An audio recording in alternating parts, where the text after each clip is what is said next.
বাজেটে pocket router,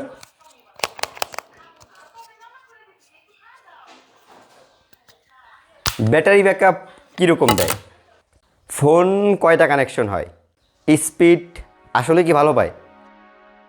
almost মাসখানেক আগে এইটার আনবক্সিং অ্যান্ড স্পিড টেস্টে একটা ভিডিও করছিলাম। এটা যে প্রেস পয়েন্টে কিনেছিলাম আসলেই অবাক হয়েছি। দাম অ্যারাউন্ড এখন দেখলাম 2500 থেকে 3000 টাকা চলে, তবে আমি কিনেছিলাম কিছুটা কমে। আর আপনাদের এটা প্রয়োজন হলে অবশ্যই আমার ফেসবুক গ্রুপ অ্যান্ড মেসেঞ্জারে জানাতে পারেন, লিঙ্ক ডেসক্রিপশনে আছে। তো মেইনলি এইরকম ছোটোখাটো পকেট রাউটার আমাদের ইউজ করার রিজন বেশ কয়েকটা না, 2 থেকে 3টে হতে পারে সর্বোচ্চ। বাসার ভিতরে নেট কানেকশন ভালো না পেলে একটু বাইরে অথবা জানালার আশেপাশে কোনো অপারেটরে যদি নেটওয়ার্ক ভালো থাকে ওই সিমটা ব্যবহার করতে পারেন। একটা ইউএসবি সি পোর্টে চার্জে লাগাইয়া এটা দিনরাত 24 ঘন্টা অন করতে পারেন, তাহলে একটু রিল্যাক্সে নিজের পার্সোনাল রুমে বসিয়া ইন্টারনেট কানেকশন ব্যবহার করতে পারবেন। সেকেন্ডলি, আপনার এরিয়াতে যদি ওয়াইফাই কানেকশন টোটালি না থাকে, বাসায় মনে করেন 3 থেকে 4টা স্মার্টফোন আছে, সেই ক্ষেত্রে কিন্তু আপনার একটা ফোনে ইন্টারনেট কিনে ওইটা যদি হটস্পট শেয়ার করেন অথবা একটা ফোনে আলাদা আলাদা যদি ডেটা প্যাকেজ শেয়ার করেন, সেক্ষেত্রে হিউজ পরিমাণে কিন্তু একটা টাকা খরচ হয়ে যাবে। এই ক্ষেত্রে আপনারা এরকম একটা পকেট রাউটার ইউজ করতে পারেন। আর যেহেতু আপনাদের এরিয়াতে কোনো ওয়াইফাই নেই, সেক্ষেত্রে মোবাইল যে অপারেটরটা সবচেয়ে বেশি ভালো স্ট্রং নেটওয়ার্ক কানেক্টিভিটি থাকবে ওই সিমটা আপনারা এটা ইউজ করতে পারেন। দেন গ্রামীণ, রবি, এয়ারটেল এইসব যে ইন্টারনেট প্যাকেজগুলো পাওয়া যায় 500, 600, 700 টাকায় 100 জিবি আছে, 150 জিবি আনলিমিটেড কিছু প্যাকেজ আছে, ওই প্যাকেজগুলো কিনে আপনারা পুরো ফ্যামিলিতে অন্তত ইউজ করতে পারেন। অ্যান্ড লাস্টলি হচ্ছে, আপনারা যদি একটু প্রিমিয়াম সেগমেন্টের ফোন ইউজ করেন বা যদি আপনার আশেপাশে কেউ ইউজ করে, দেখবেন তারা ম্যাক্সিমাম 2টে ফোন ব্যবহার করে। তাদের প্রাইমারি ফোন আইফোন অথবা স্যামসাং পিক্সেল ফোন, এই ফোনগুলো তারা দেখবেন ডাটা অন করতে চায় না, ফোনে হিটিং ইস্যু হয়, ব্যাটারি ব্যাকআপটা ডাটায় কিছুটা কম পাওয়া যায়। এইসব রিজনের জন্য তারা আরেকটা ফোন কিনে যেটায় আপনার always hotspot and mobile data on থাকে। তো সেক্ষেত্রে এইটা আপনারা ব্যবহার করতে পারেন।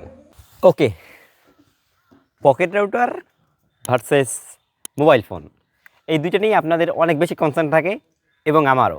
তবে যেহেতু এইগুলো আর কি বাজেটের ভিতরে একটা মডেম ইউজ করে, সেক্ষেত্রে ফোনের সাথে কখনোই পেরে ওঠে না।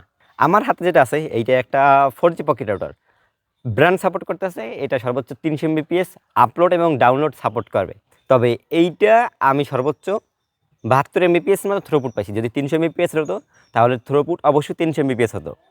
আর এটাই ডাউনলোডের ক্ষেত্রে 72, 80 এরকম ইন্টারনেট স্পিড দিতে পারবে। আপলোডের ক্ষেত্রে ধরেন 40 কিংবা 50 Mbps। আর সেম জিনিসটা আমার এই যে ফোন আছে রিয়েলমি C85, এইটা ডাউনলোড আপলোড সাপোর্ট করে 430 Mbps পর্যন্ত। আর আমাদের দেশে অথবা গ্রামাঞ্চলে যেসব টাওয়ার সার্ভিস প্রোভাইডাররা দেয়, রবি, এয়ারটেল, গ্রামীণ, বাংলালিংক, টেলিটক, ম্যাক্সিমামে দেখা যায় যে 20-30 থেকে 100 Mbps ভিতরে থাকে, এর বেশি ওঠে না। আর এই 100 Mbpsটা যে আপনার সব লোকেশনে পাবেন সেটা এমনও না। আমার গ্রামীণ ফোনের বাসার টাওয়ার একেবারে কাছে, কিন্তু ইনডোরে কখনোই আমি 90-100 Mbps পাই না, বাট মাঝে মাঝে আউটডোরে কিছুটা পাই। আর রবিতে আমার এরিয়াতে সর্বোচ্চ হলে যেখানে আছি 30 কিংবা 35 Mbps, 40 Mbps পাই ফোনের ক্ষেত্রে, আর পকেট রাউটারের ক্ষেত্রে সেম একই পাই।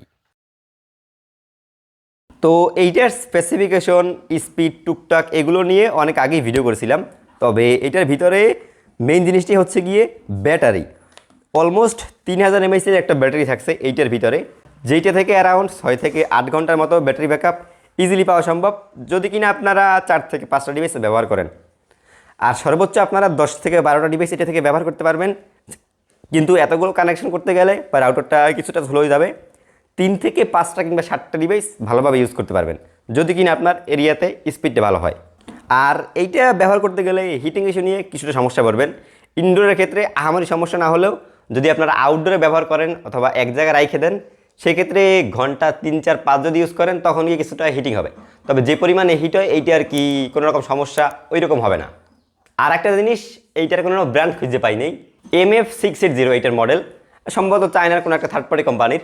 তবে আপনারা যদি দেশে কোনো জায়গা থেকে কিনেন, লাইক দারাজ, কার্টাপ, তবে অফলাইন, অনলাইন, কিছু কিছু জায়গায় 2-3 মাস ওয়ারেন্টি দেয়, তবে ম্যাক্সিমাম জায়গায় এটার কোনো ওয়ারেন্টি নেই।